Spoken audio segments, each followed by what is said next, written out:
जीत प्रयास में आज आपके सम्मुख प्रस्तुत कर रहे हैं मनोहर श्याम जोशी जी द्वारा लिखित एक कालजयी रचना सिल्वर वेडिंग। श्री मनोहर श्याम जोशी भारतीय साहित्य की एक कद्दावर शख्सियत रहे हैं। 80 के दशक के दूरदर्शन के बहुचर्चित सीरियल्स बुनियाद, हम लोग, मुंगेरी लाल के हसीन सपने आदि के माध्यम से जोशी जी हर घर में अपनी छाप छोड़ गए। हर आम इंसान की जिंदगी के अनेक पहलुओं पर और समाज के चाल चलन पर उनकी लेखनी बेहद ही सरल भाषा में, सहज ढंग से और हल्के फुल्के लहजे में काफी कुछ कह देती है। यही सहजता और व्यंग्यात्मक पुट आपको सिल्वर वेडिंग में भी भरपूर अनुभव होगा। तो आइए सुनते हैं सिल्वर वेडिंग। जब section officer Y D Pant ने आखिरी फाइल का लाल फीता बांधकर निगाह मेज से उठाई, तब दफ्तर की पुरानी दीवार घड़ी 5:25 बजा रही थी। उनकी अपनी कलाई घड़ी में 5:30 बजे थे। पंत जी अपनी घड़ी रोजाना सुबह शाम रेडियो समाचारों से मिलाते हैं, इसलिए उन्होंने दफ्तर की घड़ी को ही सुस्त ठहराया। फाइल आउट ट्रे में डालकर उन्होंने दिन की 10 के बंधे हुए राशन में से 7वीं सिगरेट सुलगाई और एक निगाह अपने मातहतों पर डाली, जो उनके ही कारण 5 बजे के बाद भी दफ्तर में बैठने को मजबूर होते हैं। चलते चलते जूनियरों से कोई मनोरंजक बात कहकर दिन भर के शुष्क व्यवहार का निराकरण कर जाने की कृष्णानंद यानी किशन दा पांडे से मिली हुई परंपरा का पालन करते हुए उन्होंने कहा, आप लोगों की देखा देखी सेक्शन की घड़ी भी सुस्त हो गई है।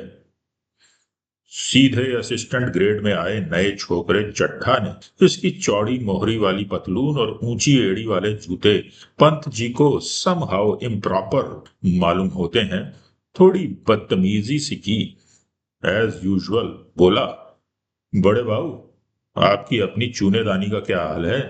वक्त सही देती है? पंत जी ने चड्ढा की धृष्टता को अनदेखा किया और कहा, मिनट टू मिनट करेक्ट चलती है। चड्ढा ने कुछ और धृष्ट होकर पंत जी की कलाई थाम ली। इस तरह का धृष्टता का प्रकट विरोध यशोधर बाबू ने छोड़ दिया है। मन ही मन वे उस जमाने की याद जरूर करते हैं जब दफ्तर में वह किशन दा को भाई नहीं साहब कहते और समझते थे। घड़ी की ओर देखकर कहा, बाबा आदम के जमाने की है बड़े बाबू। आप तो डिजिटल ले ही लो, एक जापानी स्मगल्ड सस्ती मिल जाती है। ये घड़ी मुझे शादी में मिली थी। हम पुरानी चाल के, हमारी घड़ी पुरानी चाल की। अरे यही बहुत है कि अब तक राइट टाइम चल रही है। क्यों, कैसी रही? इस तरह का नेहले पर दहला जवाब देते हुए एक हाथ आगे बढ़ा देने की परंपरा थी रेमजी स्कूल अल्मोड़ा में, जहां से कभी यशोधर बाबू ने मैट्रिक की परीक्षा पास की थी। इस तरह के आगे बढ़े हुए हाथ पर सुनने वाला बतौर दाद अपना हाथ मारा करता था और वक्ता श्रोता दोनों ठठाकर हाथ मिलाया करते थे। ऐसी ही परंपरा किशनदा के क्वार्टर में थी, जहां रोजी रोटी की तलाश में आए यशोधर पंत नामक एक मैट्रिक पास बालक को शरण मिली थी कभी। किशनदा कुंवारे थे और पहाड़ से आए हुए कितने ही लड़के ठीक ठिकाना होने से पहले उनके यहाँ रह जाते थे। मेस जैसी थी, मिलकर लाओ, पकाओ, खाओ। यशोधर बाबू जिस समय दिल्ली आए थे, उनकी उम्र सरकारी नौकरी के लिए कम थी। कोशिश करने पर भी बॉय सर्विस में वे नहीं लगाए जा सके। तब किशन दा ने उन्हें मेस का रसोइया बनाकर रख लिया। यही नहीं, उन्होंने यशोधर को 50 रुपए उधार भी दिए कि वे अपने लिए कपड़े बना सके और गांव पैसा भेज सके। बाद में इन्हीं किशन दा ने अपनी ही नीचे नौकरी दिलवाई और दफ्तरी जीवन में मार्गदर्शन किया। चड्ढा ने जोर से कहा, बड़े बाबू, आप किन ख्यालों में खो गए? मेनन पूछ रहा है कि आपकी शादी हुई कब थी? यशोधर बाबू ने सक पकाकर अपना बड़ा हुआ हाथ वापस खींचा और मेनन से मुखातिब होकर बोले, now let me see, I was married on 6 February 1947। Menon ने फौरन हिसाब लगाया और चेक कर बोला, many happy returns of the day sir. आज तो आपका सिल्वर वेडिंग है। शादी को पूरा 25 साल हो गया। यशोधर बाबू खुश होते हुए झेपे और झेपते हुए खुश हुए। ये अदा उन्होंने किशन दास से सीखी थी।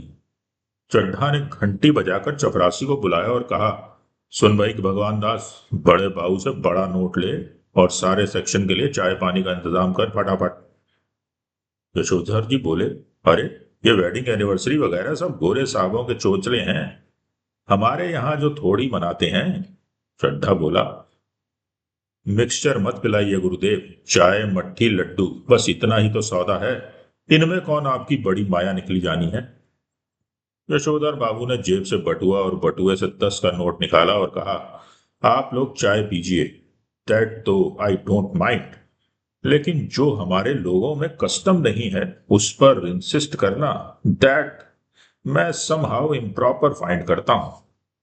चड्ढा ने 10 का नोट चपरासी को दिया और पुनः बड़े बाबू के आगे हाथ फैला दिया कि एक नोट से सेक्शन का क्या बनना है, रुपया 30 हो तो चुग्गे भर का जुगाड़ करा सके।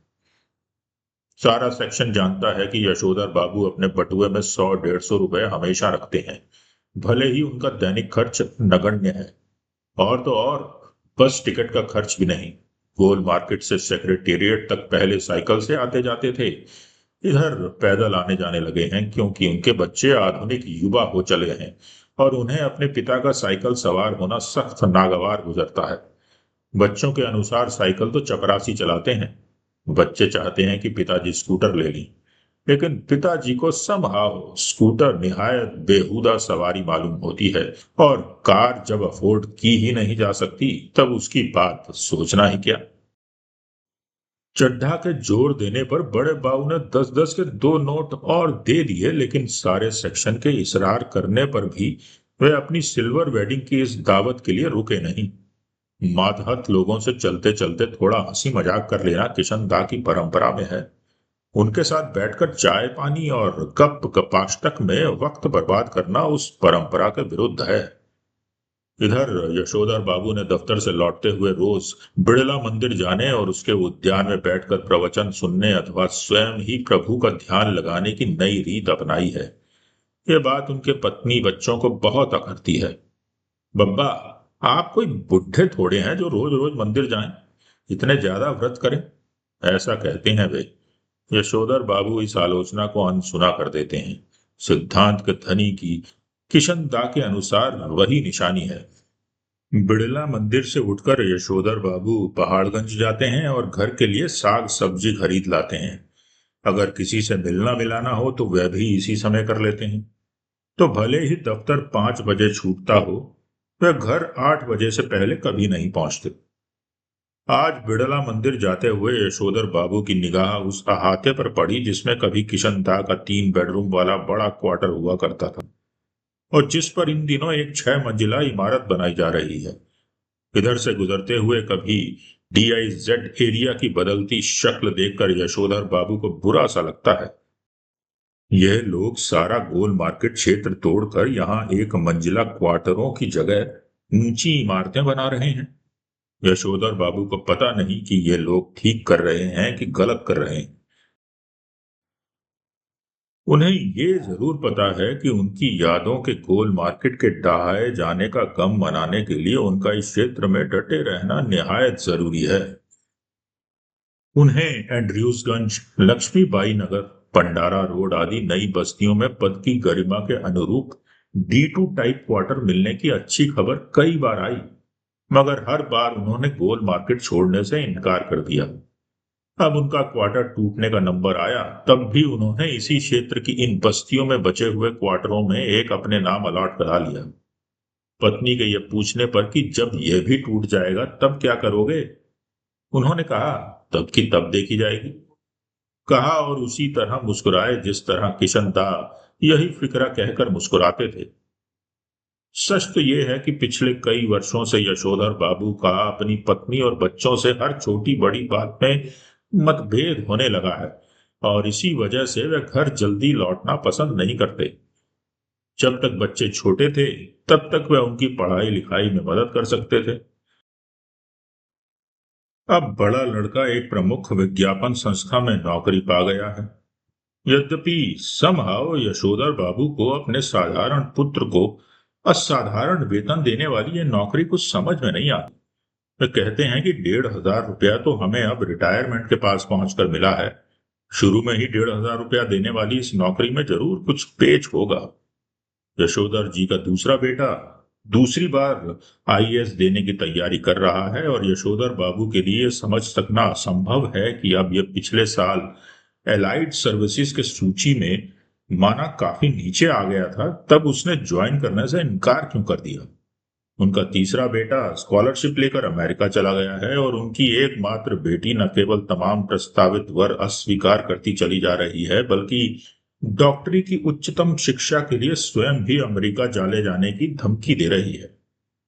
यशोधर बाबू जहां बच्चों की इस तरक्की से खुश होते हैं, वहां समहाउ ये भी अनुभव करते हैं कि वह खुशहाली भी कैसी जो अपनों से परायापन पैदा कर दे। अपने बच्चों द्वारा गरीब रिश्तेदारों की उपेक्षा उन्हें समहाउ जचती नहीं। एनीवे, जनरेशनों में गैप तो होता ही है, सुना है, ऐसा कहकर स्वयं को दिलासा देता है पिता। यद्यपि यशोधर बाबू की पत्नी अपने मूल संस्कारों से किसी भी तरह आधुनिका नहीं है, तथापि बच्चों की तरफदारी करने की मात्र सुलभ मजबूरी ने उन्हें भी मॉड बना डाला है।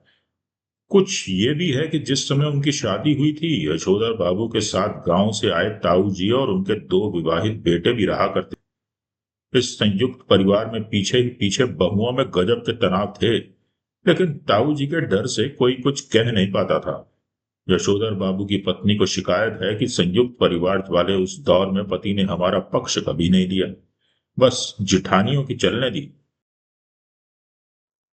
उनका ये भी कहना है कि मुझे आचार व्यवहार के ऐसे बंधनों में रखा गया मानो जवान औरत नहीं, बुढ़िया थी। जितने भी नियम इनकी बुढ़िया ताई के लिए थे, वे सब मुझ पर भी लागू करवाए, ऐसा कहती है घरवाली बच्चों से। बच्चे उससे सहानुभूति व्यक्त करते हैं। फिर वह यशोधर बाबू से उन्मुख होकर कहती हैं, तुम्हारी ये बाबा आदम के जमाने की बातें मेरे बच्चे नहीं मानते, तो इसमें उनका कोई कसूर नहीं। मैं भी इन बातों को उसी हद तक मानूंगी जिस हद तक सुपीता हो। अब मेरे कहने से ये सब ढोंग ढकोसला हो नहीं सकता, साफ बात। धर्म कर्म कुल परंपरा सबको ढोंग ढकोसला कहकर घर वाली आधुनिकाओं सा आचरण करती है, तो यशोधर बाबू शानियल बुढ़िया चटाई का लहंगा या बूढ़ी मुंह मुहासे लोग करें तमाशे कहकर उसके विद्रोह को मजाक में उड़ा देना चाहते हैं, अनदेखा कर देना चाहते हैं। लेकिन ये स्वीकार करने को बाध्य भी होते जाते हैं कि तमाशा स्वयं उनका बन रहा है।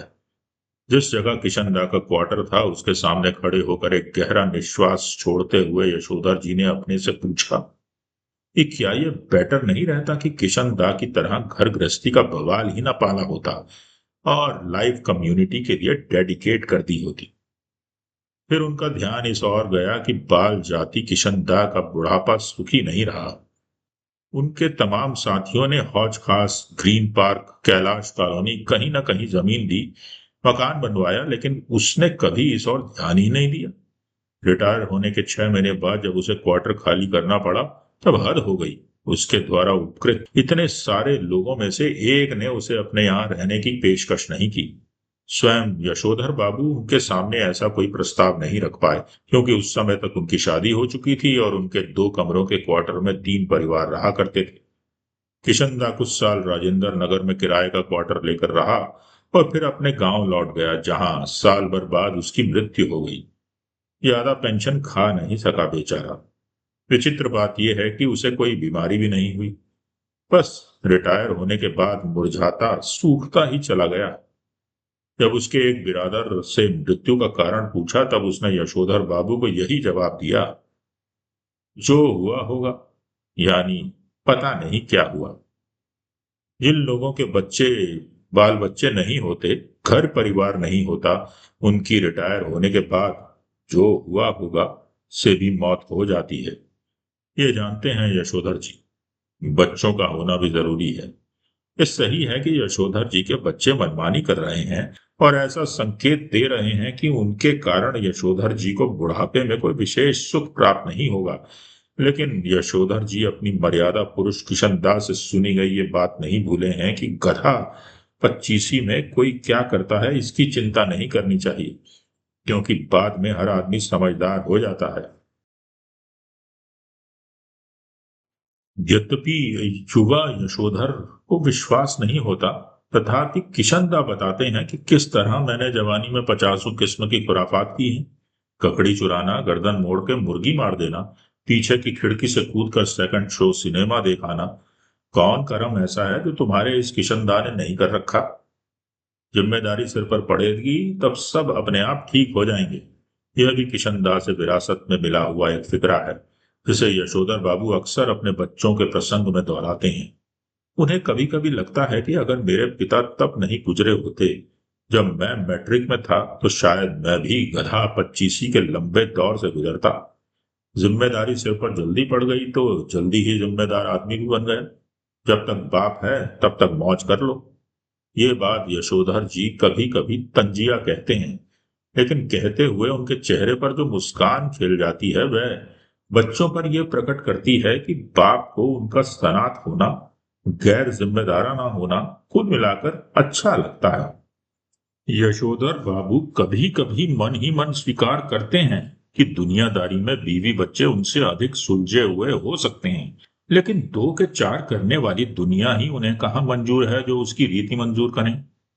दुनियादारी के हिसाब से बच्चों का यह कहना सही हो सकता है कि बब्बा ने डीडीए फ्लैट के लिए पैसा न भरकर भयंकर भूल की है, किंतु समहाउ यशोधर बाबू को किशन दा की यह उक्ति अब भी जंचती है। मूर्ख लोग मकान बनाते हैं, सियाने उनमें रहते हैं। जब तक सरकारी नौकरी तब तक सरकारी क्वार्टर, रिटायर होने पर गांव का पुश्तैनी घर। बस, गांव का पुश्तैनी घर टूट फूट चुका है और उस पर इतने लोगों का हक है कि वहां जाकर बसना, मरम्मत की जिम्मेदारी ओढ़ना और बेकार के झगड़े मोल लेना होगा। इस बात को यशोधर जी अच्छी तरह समझते हैं।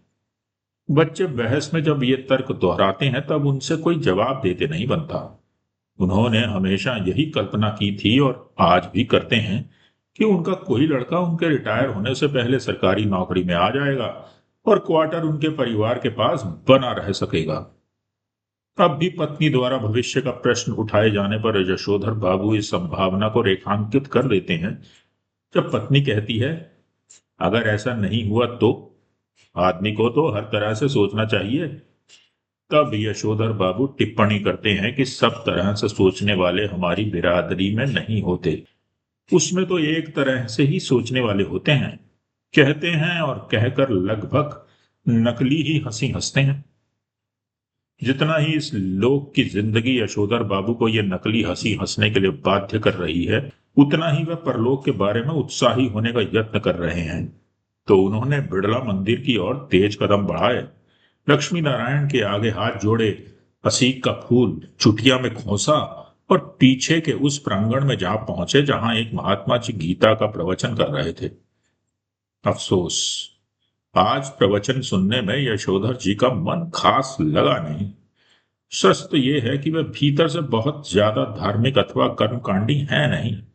हाँ, इस संबंध में अपने मर्यादा पुरुष किशन दा द्वारा स्थापित मानक हमेशा उनके सामने रहे हैं। जैसे जैसे उम्र ढल रही है, वैसे वैसे वह भी किशन दा की तरह रोज मंदिर जाने, संध्या पूजा करने और गीता प्रेस गोरखपुर की किताबें पढ़ने का यत्न करने लगे हैं। अगर कभी उनका मन शिकायत करता है कि इन सब में लग नहीं रहा है मन, तब उससे कहते हैं कि भाई लगना चाहिए। अब तो माया मोह के साथ साथ भगवत भजन को भी कुछ स्थान देना होगा कि नहीं। नई पीढ़ी को देकर राजपाट तुम लोग जाओ बाट, वन प्रदेश की। जो करते हैं जैसा करते हैं करें, हमें तो अब इस वर्ल्ड की नहीं, उसकी, उस लाइफ की नहीं, उसकी चिंता करनी है। वैसे अगर बच्चे सलाह मांगे, अनुभव का सादर करें तो अच्छा लगता है, अभी नहीं मांगते तो ना मांगे। यशोधर बाबू ने फिर अपने को झिड़का कि यह भी क्या हुआ कि मन को समझाने में फिर भटक गए। गीता महिमा सुनो। सुनने लगे, मगर व्याख्या में जनार्दन शब्द जो सुनाई पड़ा तो उन्हें जीजा जनार्दन जोशी की याद हो आई। परसों ही कार्ड आया है कि उनकी तबीयत खराब है। यशोधर बाबू सोचने लगे कि जीजा जी का हाल पूछने अहमदाबाद जाना ही होगा। ऐसा सोचते ही उन्हें यह भी ख्याल आया कि यह प्रस्ताव उनकी पत्नी और बच्चों को पसंद नहीं आएगा। सारा संयुक्त परिवार बिखर गया है। पत्नी और बच्चों की धारणा है कि इस बिखरे परिवार के प्रति यशोधर जी का एक तरफा लगाव आर्थिक दृष्टि से सर्वथा मूर्खतापूर्ण है। यशोधर जी खुशी गमी के हर मौके पर रिश्तेदारों के यहाँ जाना जरूरी समझते हैं। वे चाहते हैं कि बच्चे भी पारिवारिकता के प्रति उत्साही हों। बच्चे क्रुद्ध हो जाते हैं। अभी उस दिन हद ही हो गई। कमाऊ बेटे ने यह कह दिया कि आपको बुआ को भेजने के लिए पैसे नहीं है तो मैं तो नहीं दूंगा। यशोधर बाबू का कहना पड़ा कि अभी तुम्हारे बब्बा की इतनी साख है कि 100 रुपया उधार ले सकेंगे। यशोधर जी का नारा है, हमारा तो सैफ ही ऐसा देखा ठहरा, हमें तो यही परंपरा विरासत में मिली है। इस नारे से उनकी पत्नी बहुत चिढ़ती है। पत्नी का कहना है, और सही कहना है, कि यशोधर जी का स्वयं का देखा हुआ कुछ भी नहीं है। मां के मर जाने के बाद छोटी ही उम्र में वे गांव छोड़कर अपनी विधवा बुआ के पास अल्मोड़ा आ गए थे। बुआ का कोई ऐसा लंबा चौड़ा परिवार तो था नहीं जहां की यशोधर जी कुछ देखते और परंपरा के रंग में रंगते। मैट्रिक पास करते ही वे दिल्ली आ गए और यहाँ रहे कुंवारे कृष्णानंद जी के साथ। अब कुंवारे की गृहस्थी में देखने को होता क्या है? पत्नी आग्रह पूर्वक कहती है कि कुछ नहीं, तुम अपने उन किशन दा के मुंह से सुनी सुनाई बातों को अपनी आंखों देखी यादें बना डालते हो। किशन दा को जो भी मालूम था वह उनको पुराने गंवई लोगों से सीखा हुआ ठहरा। दिल्ली आकर उन्होंने घर परिवार तो बसाया नहीं तो जान पाते कौन से रिवाज निभा सकते हैं कौन से नहीं। पत्नी का कहना है कि किशन दा तो थे ही जन्म के बूढ़े, तुम्हें क्या सुर लगा जो उनका बुढ़ापा घुदौड़ने लगे हो? तुम शुरू में तो ऐसे नहीं थे। शादी के बाद मैंने तुम्हें देख तो रखा है, हफ्ते में 2-2 सिनेमा देखते थे, हर इतवार को चढ़ाकर अपने लिए शिकार पकाते थे, गजल गाते थे, गजल। गजल हुई और सहगल के गाने। यशोधर बाबू स्वीकार करते हैं कि उनमें कुछ परिवर्तन हुआ है, लेकिन वे समझते हैं कि उम्र के साथ साथ बुजुर्गियत आना ठीक ही है। पत्नी से वे कहते हैं कि जिस तरह तुम्हें बुढ़िया काल में यह बगैर बाह का ब्लाउज पहनना, ये रसोई से बाहर भात दाल खा लेना, ये ऊंची हील वाली सैंडल पहनना और ऐसे ही 50 काम अपनी बेटी की सलाह पर शुरू कर दिए हैं, मुझे तो वे समहाउ इम्प्रॉपर ही लगते हैं। एनीवे, मैं तुम्हें ऐसा करने से रोक नहीं रहा। देयरफॉर तुम लोगों को भी मेरे जीने के ढंग पर कोई ऐतराज होना नहीं चाहिए। यशोधर बाबू को धार्मिक प्रवचन सुनते हुए अपना पारिवारिक चिंतन में ध्यान डूबा रहना अच्छा नहीं लगा। सुबह शाम संध्या करने के बाद जब वे थोड़ा ध्यान लगाने की कोशिश करते हैं, तब भी मन किसी परम सत्ता नहीं, इसी परिवार में लीन होता है। यशोधर जी चाहते हैं कि ध्यान लगाने की सही विधि सीखें। साथ ही वह अपने से भी कहते हैं कि परहैप्स ऐसी चीजों के लिए रिटायर होने के बाद का समय ही प्रॉपर ठहरा। वानप्रस्थ के लिए प्रेस्क्राइब्ड ठहरी ये चीजें। वानप्रस्थ के लिए यशोधर बाबू को अपने पुश्तैनी गांव जाने का इरादा है, रिटायर होकर, far from the maddening crowd, समझे? यशोधर जी चाहते हैं कि उन्हें समाज का सम्मानित बुजुर्ग माना जाए, लेकिन जब समाज ही ना हो तो ये पद उन्हें क्यों कर मिले? यशोधर जी चाहते हैं कि बच्चे मेरा आदर करें और उसी तरह हर बात में मुझसे सलाह लें जिस तरह मैं किशन दास से लिया करता था। यशोधर बाबू डेमोक्रेट हैं और हरगिज ये दुराग्रह नहीं करना चाहते कि बच्चे उनके कहे को पत्थर की लकीर समझें। लेकिन ये भी क्या हुआ कि पूछा ना ताछा, जिसके मन में जैसा आया करता रहा। ग्रांटेड तुम्हारी नॉलेज ज्यादा होगी, लेकिन एक्सपीरियंस का कोई सब्स्टिट्यूट ठहरा नहीं बेटा। मानो ना मानो, झूठे मुंह से सही एक बार पूछ तो लिया करो, ऐसा कहते हैं यशोधर बाबू और बच्चे यही उत्तर देते हैं, बब्बा आप तो हद करते हैं, जो बात आप जानते ही नहीं आपसे क्यों पूछें। प्रवचन सुनने के बाद यशोधर बाबू सब्जी मंडी गए। यशोधर बाबू को अच्छा लगता अगर उनके बेटे बड़े होने पर अपनी तरफ से ये प्रस्ताव करते कि दूध लाना, राशन लाना, सीजीएच डिस्पेंसरी से दवा लाना, सदर बाजार जाकर दालें लाना, पहाड़गंज से सब्जी लाना, डिपो से कोयला लाना, ये सब काम आप छोड़ दें, अब हम कर दिया करेंगे। एक आध बार बेटों से खुद उन्होंने कहा, तब वह एक दूसरे से कहने लगे, तू किया कर, तू क्यों नहीं करता। इतना कोहराम मचा और लड़कों ने एक दूसरे को इतना ज्यादा बुरा भला कहा कि यशोधर बाबू ने इस विषय को उठाना ही बंद कर दिया। जब से बड़ा बेटा विज्ञापन कंपनी में बड़ी नौकरी पा गया है, तब से बच्चों का इस प्रसंग में एक ही वक्तव्य है, बब्बा, हमारी समझ में ये नहीं आता कि इन कामों के लिए आप एक नौकर क्यों नहीं रख लेते। ईजा को भी काम का आराम हो जाएगा। कमाऊ बेटा नमक छिड़कते हुए ये भी कहता है कि नौकर की तनख्वाह मैं दे दूंगा। यशोधर बाबू को यही समहाउ इम्प्रॉपर मालूम होता है कि उनका बेटा अपना वेतन उनके हाथ में नहीं रख। ये सही है कि वेतन स्वयं बेटे के अपने हाथ में नहीं आता, अकाउंट ट्रांसफर द्वारा बैंक में जाता है। लेकिन क्या बेटा बाप के साथ ज्वाइंट अकाउंट नहीं खोल सकता था? झूठे मुंह से ही सही एक बार ऐसा कहता तो। जिस पर बेटे का अपने वेतन को अपना समझते हुए बार बार कहना कि यह काम मैं अपने पैसे से कर रहा हूं, आपसे तो ले नहीं रहा जो आप नुक्ताचीनी करें। इस क्रम में बेटे ने यह क्वार्टर तक अपना बना लिया है। अपना वेतन अपने ढंग से वह इस पर खर्च कर रहा है। कभी कारपेट बिछवा रहा है, कभी पर्दे लगवा रहा है, कभी सोफा आ रहा है, कभी डनलप वाला डबल बेड और सिंगार मेज, कभी टीवी, कभी फ्रिज। क्या हुआ ये? और ऐसा भी नहीं कहता कि लीजिए पिताजी, मैं आपके लिए टीवी ले आया हूं। कहता यही है कि ये मेरा टीवी है, समझे, इसे कोई ना छुआ करे। क्वार्टर ही हो गया उसका। ये अच्छी रही। अब इनका एक नौकर भी रखो घर में। इनका नौकर होगा तो उनके लिए ही होगा ना, हमारे लिए तो क्या होगा। ऐसा समझाते हैं यशोधर बाबू घर वाली। काम सब अपने हाथ से ही ठीक होते हैं। नौकरों को सौंपा, कारोबार चौपट हुआ, कहते हैं यशोधर बाबू। पत्नी भी सुनती है मगर नहीं सुनती, पर सुनकर अब चिढ़ती भी नहीं। सब्जी का झोला लेकर यशोधर बाबू खुदी हुई सड़कों और टूटे हुए क्वार्टरों के मलबे से पटे हुए महलों को पार करके स्क्वायर के उस कोने में पहुंचे जिसमें 3 क्वार्टर अब भी साबुत खड़े हुए थे। उन 3 में से कुल एक को अब तक एक सिरफिरा आबाद किए हुए है।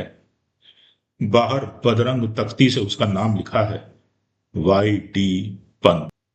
इस क्वार्टर के पास पहुंचकर आज वाई डी पंत को पहले धोखा हुआ कि किसी गलत जगह आ गए हैं। क्वार्टर के बाहर एक कार थी, कुछ स्कूटर, मोटरसाइकिल।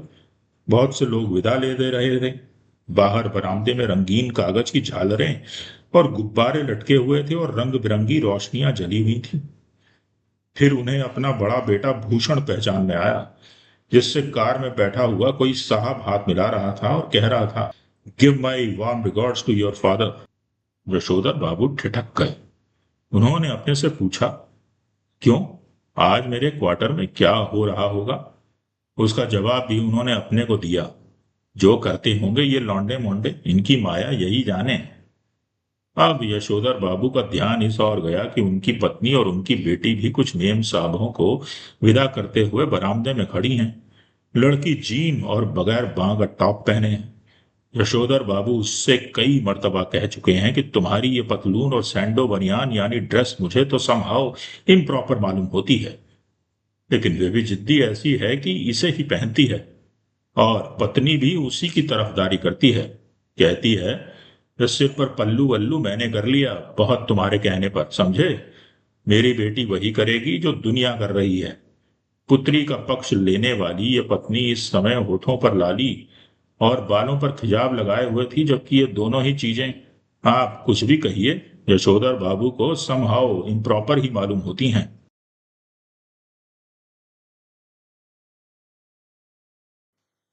आधुनिक किस्म के अजनबी लोगों की भीड़ देखकर यशोधर बाबू अंधेरे में ही दुबके रहे। उनके बच्चों को इसीलिए शिकायत है कि बब्बा तो एलडीसी टाइपों में ही मिक्स करते हैं। जब कार वाले लोग चले गए तब यशोधर बाबू ने अपने क्वार्टर में कदम रखने का साहस जुटाया। भीतर अब भी पार्टी चल रही थी। उनके पुत्र पुत्रियों के कई मित्र तथा उनके कुछ रिश्तेदार जमे हुए। उनके बड़े बेटे ने झिड़की सी सुनाई, बब्बा, आप भी हद करते हैं। सिल्वर वेडिंग के दिन 8:30 बजे घर पहुंच रहे हैं। अभी तक मेरे बॉस आपकी राह देख रहे थे। हम लोगों के यहाँ सिल्वर वेडिंग कब से होने लगी? यशोधर बाबू ने शर्मीली हंसी हंस, जब से तुम्हारा बेटा 1,500 माहवार कमाने लगा तब से। यह टिप्पणी थी चंद्रदत्त तिवारी की, जो इसी साल SAS पास हुआ है और दूर के रिश्ते से यशोधर बाबू का भांजा लगता है।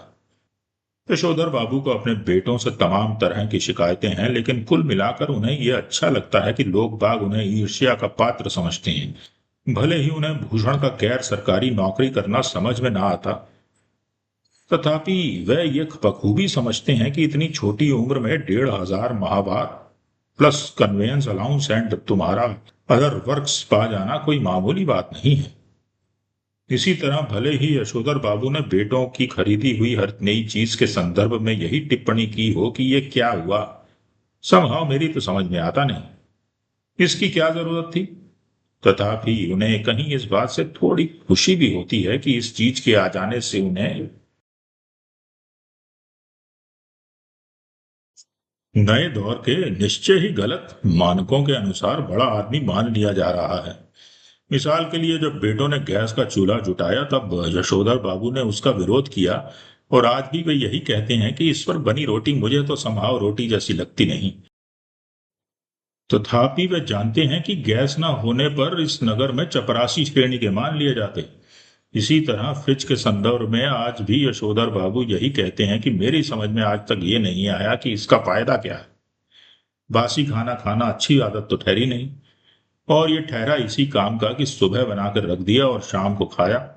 इसमें रखा हुआ पानी भी मेरे मन को तो भाता नहीं, गला पकड़ लेता है। कहते हैं, मगर इस बात से संतुष्ट होते हैं कि घर आए साधारण हैसियत वाले मेहमान इस फ्रिज का पानी पीकर अपने को धन्य अनुभव करते हैं। अपनी सिल्वर वेडिंग की यह भव्य पार्टी भी यशोधर बाबू को समहाउ इम्प्रॉपर ही लगी। तथापि उन्हें इस बात से संतोष हुआ कि जिस अनाथ यशोधर के जन्मदिन तक कभी लड्डू नहीं आए, जिसने अपना विवाह भी कोऑपरेटिव से 2-4 हजार कर्ज निकाल कर किया, बगैर किसी खास धूमधाम के, उसके विवाह की 25वीं वर्षगांठ पर केक, 4 तरह की मिठाई, 4 तरह की नमकीन, फल, कोल्ड ड्रिंक्स, चाय, और नजरअंदाज कैसे करें, विस्की, सब मौजूद है। विस्की की लगभग खाली बोतल को इंगित करते हुए यशोधर बाबू ने पूछा, क्यों Bhushan, what is this? Bhushan बोला, विस्की है, और क्या। मैंने अपने बॉस को, कुलीग्स को इनवाइट किया था, उनको क्या पिलाता, शिकंजी? शिकंजी जहर होती होगी। जब हमारे यहाँ विस्की सर्व करने का कोई ट्रेडिशन ही नहीं ठहरा, तब हमें कोई फोर्स तो क्या कर सकता है। मैं तो कहता हूं ये पार्टी करने की भी क्या जरूरत पड़ गई थी। किसी ने कहा था तुमसे? सवेरे जब मैं गया तब तो इसकी कोई बात नहीं हुई थी। एक कोने में बैठकर कोला में ढकी हुई विस्की पीता हुआ गिरीश बोला, गुनहगार मैं हूं जीजा जी। मुझे आज सुबह बैठे बैठे याद आई कि आपकी शादी 6 फरवरी सन 47 को हुई थी, और इस हिसाब से आज उसे 25 साल पूरे हो गए हैं। मैंने आपके दफ्तर फोन किया, लेकिन शायद आपका फोन खराब था। तब मैंने भूषण को फोन किया। भूषण ने कहा शाम को आ जाइए, पार्टी करते हैं। मैं अपने बॉस को भी बुला लूंगा इसी बहाने। गिरीश यशोधर बाबू की पत्नी का चचेरा भाई है, बड़ी कंपनी में मार्केटिंग मैनेजर है, और इसकी सहायता से ही यशोधर बाबू के बेटे को विज्ञापन कंपनी में बढ़िया नौकरी मिली है। यशोधर बाबू को अपना यह संपन्न वाला समहाउ भयंकर औछाट यानी ओछेपन का धनी मालूम होता है। उन्हें लगता है कि इसी ने भूषण को बिगाड़ दिया है। कभी कहते हैं ऐसा तो पत्नी बरस पड़ती है, जिंदगी बना दी तुम्हारे सेकंड क्लास बीए बेटे की, कहते हो बिगाड़ दिए। भूषण ने अपने मित्रों सहयोगियों का यशोधर बाबू से परिचय कराना शुरू किया। उनकी many happy returns of day का थैंक यू कहकर जवाब देते हुए जिन लोगों का नाम पहले बता दिया गया हो उनकी, और Y D Pant home ministry Bhushan father कहकर स्वयं हाथ बढ़ा देने में यशोधर बाबू ने हर क्षण ये बताने की कोशिश की कि भले ही वे सरकारी कुमाऊनी हैं, तथापि विलायती रीति रिवाज से भी भली भांति परिचित हैं। किशनदा कहा करते थे कि आना सब कुछ चाहिए, सीखना हर एक की बात ठहरी, लेकिन अपनी छोड़ना नहीं हुई।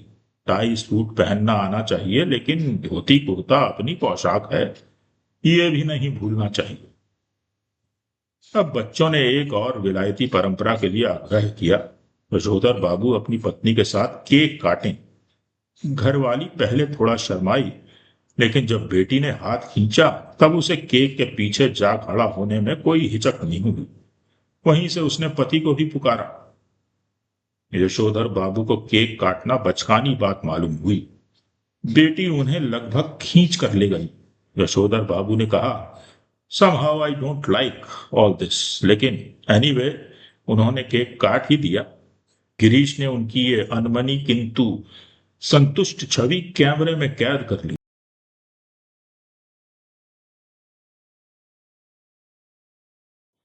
अब पति पत्नी से कहा गया कि वे केक से मुंह मीठा करें एक दूसरे का। पत्नी ने खा लिया, मगर यशोधर बाबू ने इनकार कर दिया। उनका कहना था कि मैं केक खाता नहीं, इसमें अंडा पड़ा होता है। उन्हें ये याद दिलाया गया कि अभी कुछ वर्षों पहले तक तो आप मांसाहारी थे। एक टुकड़ा केक खाने लेने में क्या हो जाएगा? लेकिन वे नहीं माने। तब उनसे अनुरोध किया गया कि लड्डू ही खा लें। भूषण के एक मित्र ने लड्डू उठाकर मुंह में ठूसने का यत्न किया, लेकिन यशोधर बाबू इसके लिए भी राजी नहीं हुए। उनका कहना था कि मैंने अब तक संध्या नहीं की है। इस पर भूषण ने झुंझलाकर कहा, तो बब्बा पहले जाकर संध्या कीजिए, आपकी वजह से हम लोग कब तक रुके रहेंगे? नहीं नहीं, आप सब लोग खाइए। यशोधर बाबू ने बच्चों के दोस्तों से कहा, please go ahead, no फॉर्मेल। Yashodhar babu ने आज पूजा में कुछ ज्यादा देर लगाई, इतनी देर कि ज्यादातर मेहमान उठकर चले जाएं। शाम की 15 मिनट की पूजा को लगभग 25 मिनट तक खींच लेने के बाद भी जब बैठक से मेहमानों की आवाजें सुनाई दी, तब यशोधर बाबू पद्मासन साध कर ध्यान लगाने में बैठ गए। वे चाहते थे कि उन्हें प्रकाश का एक नीला बिंदु दिखाई दे, मगर उन्हें किशनदा दिखाई दे रहे थे। यशोधर बाबू किशनदा से पूछ रहे थे कि जो हुआ होगा से आप कैसे मर गए? किशनदा कह रहे थे कि भाऊ, सभी जन इसी जो हुआ होगा से मरते हैं। गृहस्थ हों, ब्रह्मचारी हों, अमीर हों, गरीब हों, मरते जो हुआ होगा से ही हैं। हाँ हाँ, शुरू में और आखिर में सब अकेले ही होते हैं। अपना कोई नहीं ठहरा दुनिया में, बस एक नियम अपना हुआ। यशोधर बाबू ने पाजामा कुर्ता पर ऊनी ड्रेसिंग गाउन पहना, सिर पर गोल विलायती टोपी, पांव में खड़ाऊं और हाथ में डंडा धारण किए इस किशनदास से अकेलेपन के विषय में बहस करनी चाहिए। उनका विरोध करने के लिए नहीं, बल्कि बात कुछ और अच्छी तरह समझने के लिए। हर रविवार किशनदास शाम को ठीक 4 बजे यशोधर बाबू के घर आया करते थे। उनके लिए गर्मा गर्म चाय बनवाई जाती थी। उनका कहना था कि जिसे फूंक मार कर ना पीना पड़े वह चाय कैसी। चाय सुड़कते हुए किशनदा प्रवचन करते थे और यशोधर बाबू बीच बीच में शंकाएं उठाते थे। यशोधर बाबू को लगता है कि किशनदा आज भी मेरा मार्गदर्शन कर सकेंगे और बता सकेंगे कि मेरे बीवी बच्चे जो कुछ भी कर रहे हैं उसके विषय में मेरा रवैया क्या होना चाहिए। लेकिन किशनदा तो वही अकेलेपन का खटराग अलापने पर आमादा से मालूम होते हैं। कैसी बीवी, कहाँ के बच्चे, ये सब माया ठहरी। और ये जो भूषण तेरा आज इतना उछल रहा है, वह भी किसी दिन इतना ही अकेला और असहाय अनुभव करेगा जितना कि आज तू कर रहा है। यशोधर बाबू बात आगे बढ़ाते, लेकिन उनकी घरवाली उन्हें झटकते हुए आ पहुंची कि क्या आज पूजा में ही बैठे रहोगे? यशोधर बाबू आसन से उठे और उन्होंने दबे स्वर में पूछा, मेहमान गए? पत्नी ने बताया, कुछ गए कुछ हैं। उन्होंने जानना चाहा कि कौन कौन हैं।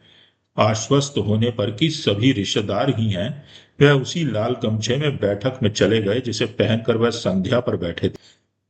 ये गमछा पहनने की आदत भी उन्हें किशनदास से विरासत में मिली है और उनके बच्चे इसके सख्त खिलाफ।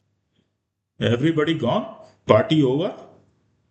यशोधर बाबू ने मुस्कुराकर अपनी बेटी से पूछा, अब गोया गमछा पहना जा सकता है? उनकी बेटी झल्लाई, लोग चले गए इसका मतलब ये थोड़ी ही है कि आप गमछा पहनकर बैठक में आ जाएं। बब्बा, यू आर द लिमिट। बेटी, हमें जिसमें सज आएगी वही करेंगे ना, यशोधर बाबू ने कहा। तुम्हारी तरह जीन्स पहनकर हमें तो सज आती नहीं। यशोधर बाबू की दृष्टि मेज पर रखे कुछ पैकेटों पर पड़ी। बोले, ये कौन भूले जा रहा है? भूषण बोला, आपके लिए प्रेजेंट हैं, खोलिए ना। इस उम्र में क्या हो रहा है प्रेजेंट प्रेजेंट? तुम खोलो, तुम ही इस्तेमाल करो। यशोधर बाबू शर्मीली हंसी हंसे। भूषण सबसे बड़ा पैकेट उठाकर उसे खोलते हुए बोला, इसे तो ले लीजिए, ये मैं आपके लिए लाया हूं। ऊनी ड्रेसिंग गाउन है। आप सवेरे जब दूध लेने जाते हैं बब्बा, फटा पुलोवर पहन के चले जाते हैं जो बहुत ही बुरा लगता है। आप इसे पहन के जाया कीजिए। बेटी पिता का पाजामा कुर्ता उठा लाई कि इसे पहनकर गाउन पहने। थोड़ा सा नानुच करने के बाद यशोधर जी ने इस आग्रह की रक्षा की।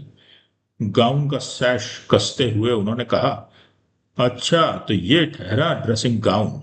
उन्होंने कहा और उनकी आंखों की कोर में जरा सी नमी चमक गई।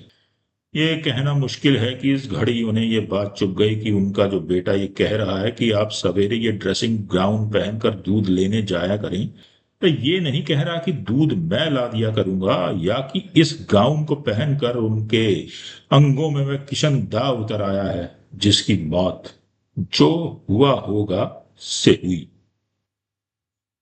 तो ये थी हमारी आज की कहानी, सिल्वर वेडिंग।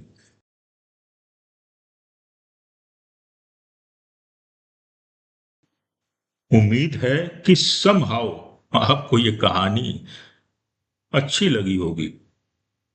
एनीवेज, अपने कमेंट्स आप कमेंट बॉक्स में जरूर छोड़िए। आपकी टिप्पणियों का इंतजार रहेगा। धन्यवाद।